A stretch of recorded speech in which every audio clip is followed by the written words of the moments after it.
Hey there, it's Wakeangel2K1, and several months ago I placed a pre-order for a certain pair of figures, which were released in December and sent to me just after Christmas, and now here we are at nearly at the end of January, and they finally arrived! Thanks, SAL Shipping! The first one is, of course, Figma Zero Suit Samus.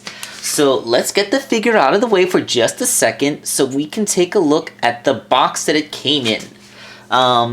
It's a very standard Figma box made by Max Factory. Big old window box showcasing, which would showcase the figure and several of its accessories within.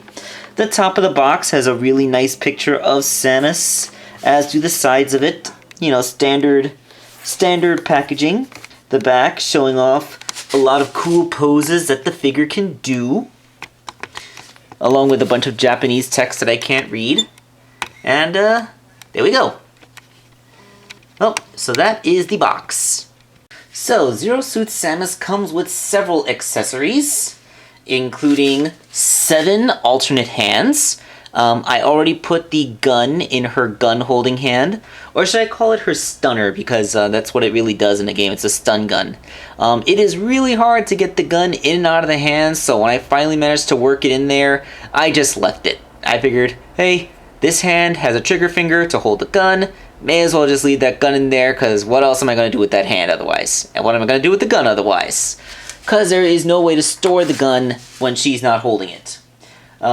She comes with 1 spare Figma joint. It is the tiny blue joint that they use for her wrists. So this is the smallest, most delicate joint in the set, so I figure they put an extra one in because it would be the most likely to break. She comes with a stand. The stand has a base, an articulated arm, and an extra bit, I guess, for things. She comes with Adam Malkovich's helmet from Other M. You can tell by the 07 on his head, on the head and on the back, because that was Adam's number. We'll get into that in a bit. And she comes with a spare head featuring her Academy hair. You know, with the much shorter hair, a communicator, Bluetooth thingy, and it actually has her alternate facial expression, but the face and the alternate face are so freaking nearly identical that I don't really see the need for it. In case you can't tell, it's that the default face's eyebrows are ever more slightly downturned. She has a slightly sterner expression on her face, and this one has slightly more relaxed eyebrows. That is her facial variance. I mean, come on, guys. I know her dialogue delivery in Other M was a little bit wooden, but geez, that's just ridiculous. Anyway, her bangs were so loose because of the face swapping gimmick. Like, you got to take her bangs off to take the face off. They were loose and kept falling out, so I just glued them in place. I figure, I'm not really gonna swap these two faces around because they look just too damn much alike. So I'll just keep them as alternate heads. Because fortunately, to accommodate the very different hairstyles, she just came with a full-on second head, which they might as well have just done in the first place because, like I said, the expressions are so nearly identical. Alright, so that's a breakdown of all her little accessories. So let's talk about the figure itself. Alright, some people out there might want a little bit of context for size. Just how big is the Zero Suit Samus Figma? Well, here is the original Samus Figma, again in her Other M unit costume. And as you can see, that suit adds quite a bit of height. I mean, like, really. Let's see. This is as high up as you would expect the boots to realistically lift her. And this is with their shoulder lines matching up. The only conceit that I can really give the suit is that Samus's waistline actually does look like it would fit in there. Just about. It's very form-fitting, but it would fit. But everything else about the suit, like, I think to wear the suit, her body must be literally disassembled and then put back together again. And I'm just saying, like, that Chozo genetic engineering must have done something. So a bit of context for size in figures that more collectors would have. Here is a Captain Marvel from the from the Marvel Legends line. As you can see, the tall female build from Marvel Legends is about a head over, and here is the White Tiger based off of the short female Marvel Legends build, which is just about the exact same height. Although the different, as you'll see when I get to the articulation portion, Samus's shoulders don't look as broad as a Marvel Legends figures do, because of the way they constructed her shoulder articulation, which is kind of interesting. I'll show you. You'll have to see it when I get down to that. Well, actually, let's just get down to it right now, because I'm pretty sure you want me to show you just how posable the figure can be. Alright, so let's take some close-up shots of Samus.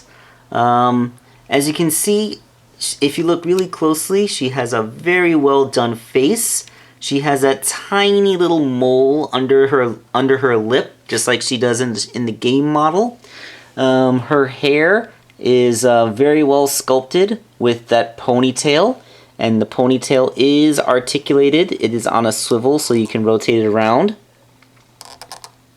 Again, this is her other M appearance, so it's like not the gigantic swooshy ponytail of Smash Brothers, but the much smaller and conceding realistic ponytail from the other M game. The details of her costume are mostly painted in, like this on her back is a tampagraphing, although some of the lines of the suit are part of the sculpt.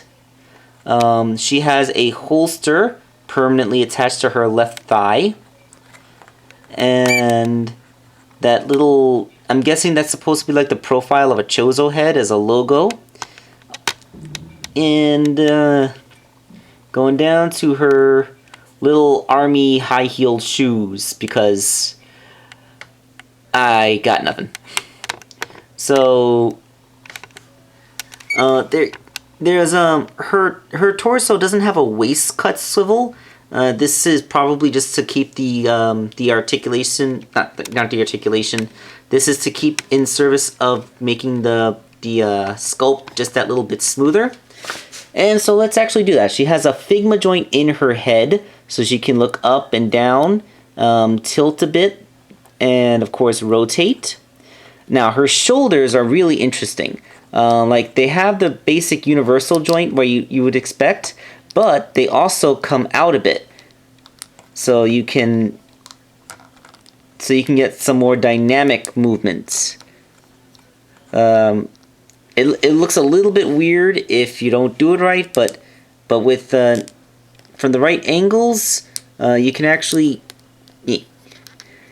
well, you know, like it's a stem. It's a ball joint on a stem, so like you can get more movement out. Like that's what the ball joint and stem fully extended, and that's what the ball joint and stem retracted. You know, that's it all depends on context. It's gonna look better retracted in some positions and better extended in other positions.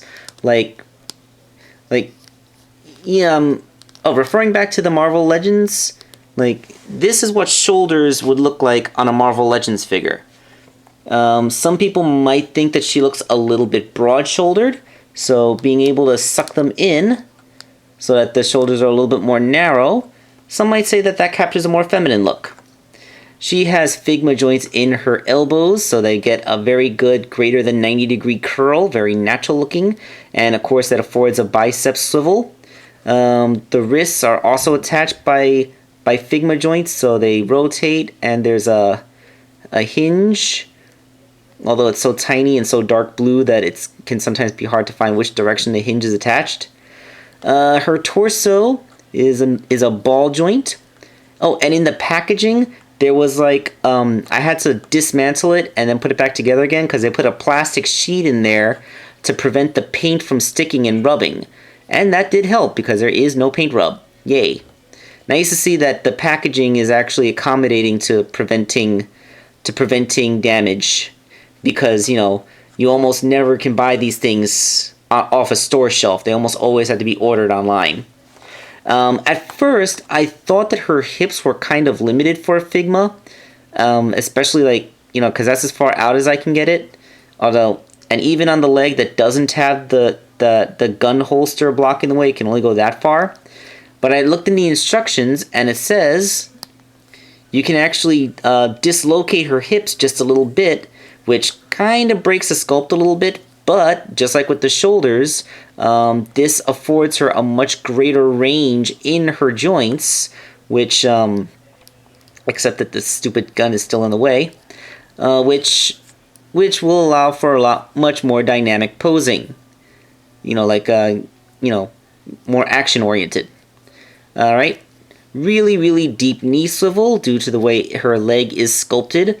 Although it does make it look like when her leg is straight, it does make her knee look a little bit weird. I guess suppose you can say that that's just a kneecap.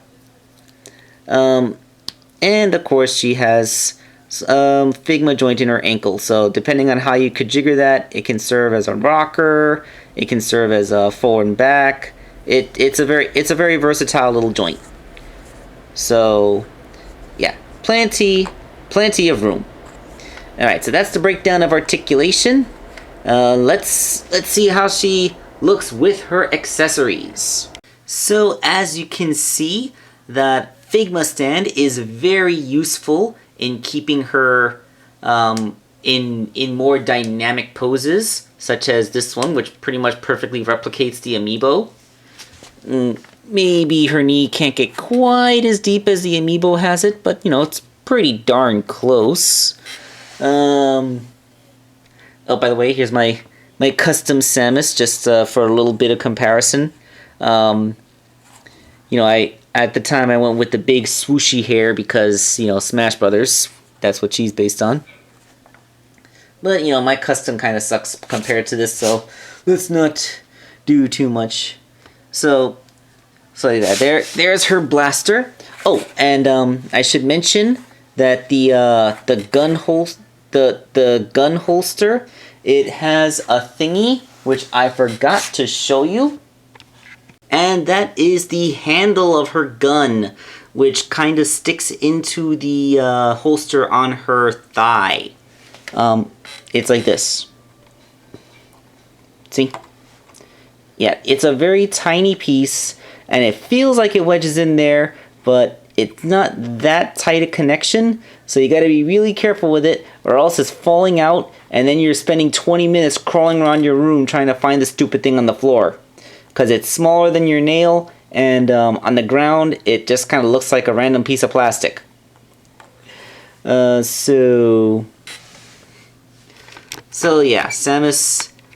Here is Samus with her cadet head, giving her iconic thumbs down salute, because the guys in Other M, the writers of Other M thought she needed to have some kind of little Spitfire quirk like that, despite the fact that didn't really quite flow, never got that. Looks more natural as a thumbs up. Yeah, they should have made her hand. They only gave her one thumb gesturing hand. They really should have made it so that it was, you know, a thumbs down looking hand. She comes with, I can't figure out what these hands are for. They're too tightly closed to put her gun in, but they're clearly designed to hold something that she does not come with. She does have a pair of hands that can hold something, and that is hands that hold the lip of the helmet. So you can put that like that, and then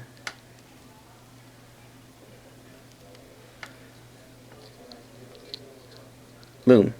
She's ready to escape an exploding station with a keepsake of her CO.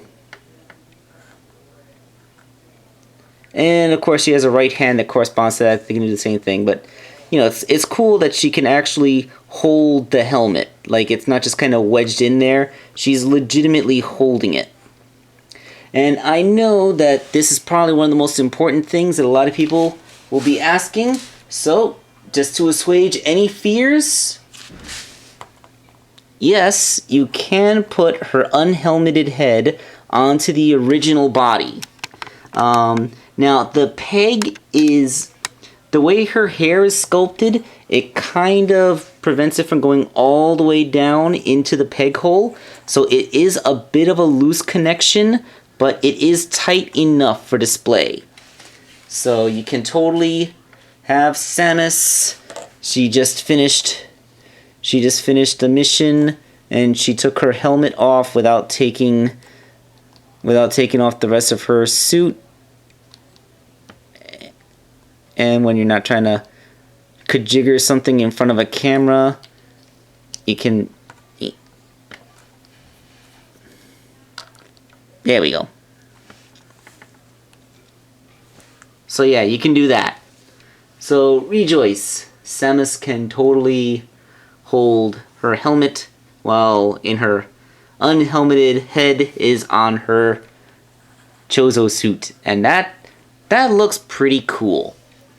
I know, I'm betting there's some people that are probably gonna try and find a way to get just the head so that they can do this. Overall, the Zero Suit Samus Figma is a beautiful figure, and if you're a Metroid fan and a fan of Samus like I am, then it is a great purchase. I really think Adam Malkovich's helmet is a very nice pack-in, but I really wish that that they gave her a different facial expression, for like more different than just slightly differently posed eyebrows. It is, however, a very painfully average Figma. I know there's like like I said, it's very close to just a Figma nude buck with just a fancy paint job and very little original new sculpting on it.